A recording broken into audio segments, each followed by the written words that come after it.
Assalamualaikum warahmatullahi wabarakatuh. Perkenalkan, saya Adriana Fitra, NIM 01203376 dari kelompok 4 akan membahas mengenai sejarah, ruang lingkup, ilmu pengetahuan, dan perkembangan ilmu pengetahuan. Bersyukur kita panjatkan atas karunia Allah Subhanahu wa Ta'ala yang telah melimpahkan rahmat dan karunia-Nya sehingga kita masih bisa untuk menyusun tugas wawasan keilmuan, teknologi, dan lingkungan ini dengan baik secara tepat waktu. Tugas ini saya buat untuk memberikan ringkasan tentang bagaimana perkembangan ilmu pengetahuan untuk kemajuan bangsa. Baik, langsung saja ke materinya, yaitu ilmu adalah kumpulan pengetahuan yang telah teruji kebenarannya dan disusun secara sistematis berdasarkan dengan metode ilmiah. Sedangkan pengetahuan adalah informasi akan suatu kejadian yang belum teruji. Ilmu pengetahuan adalah ilmu yang disusun dalam satu sistem yang berasal dari pengalaman, studi, dan percobaan yang telah dilakukan untuk menentukan hakikat prinsip tentang hak yang sedang dipelajari. Sesungguhnya, kajian tentang sejarah perkembangan ilmu pengetahuan cakupannya sangat luas dan juga sangat panjang. Idealnya, sejarah adalah rekam jejak yang berfungsi untuk mengungkapkan segala sesuatu sesuai fakta yang ada tanpa adanya distorsi sedikit pun, mengungkapkan sepenggal saja dan tidak bisa lepas sepenuhnya dari pengaruh-pengaruh kondisi sosial politik tertentu. Apalagi sejarah yang dimaksud dalam pembahasan ini adalah sejarah atau periodisasi tentang perkembangan ilmu pengetahuan menjadi faktor penting dalam kehidupan manusia. Untuk itu, perlu adanya upaya sungguh-sungguh dalam mengungkap fakta sejarah yang ada. Ilmu pengetahuan tidak lepas dari sejarah perkembangannya, yang merupakan sebuah proses panjang dan tumbuh berkembangnya ilmu pengetahuan itu sendiri. Pada setiap fase perkembangan ilmu pengetahuan, muncul sesuatu yang baru dan memiliki karakteristik di setiap masanya. Karakteristik tersebut adalah hasil dari sebuah pengumpulan budaya yang terjadi dalam dinamika sosial. Tentu, hal itu tidak bisa lepas dari berbagai pengaruh sosial, budaya, dan politik. Secara teoritis, perkembangan ilmu pengetahuan selalu mengacu kepada peradaban Yunani. Hal ini didukung oleh beberapa faktor, diantaranya adalah mitologi bangsa Yunani, kesastraan Yunani, dan pengaruh ilmu pengetahuan pada waktu itu sampai di Timur kuno. Terjadinya perkembangan ilmu pengetahuan di setiap periode dikarenakan pola pikir manusia yang mengalami perubahan dari mitos-mitos menjadi lebih rasional. Manusia menjadi lebih proaktif dan kreatif, menjadikan alam sebagai objek penelitian dan pengkajian. Maka dari itu, untuk memahami sejarah perkembangan ilmu pengetahuan secara mudah, di sini saya akan melakukan elaborasi dan klasifikasi atau pembagian secara garis besar.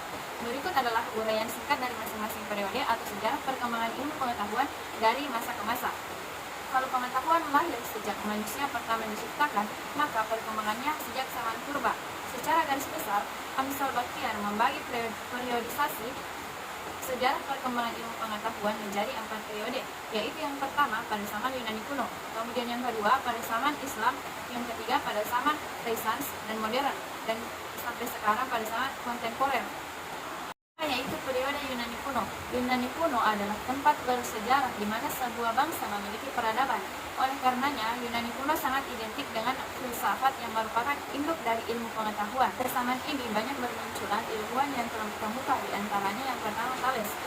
Kurang lebih 600 tahun sebelum Nabi Isa atau Yesus lahir, muncul sosok pertama dari Hellenic Miletus, yaitu Thales, yang mendobrak cara berpikir mitologis di masyarakat Yunani dengan menjelaskan segala sesuatunya.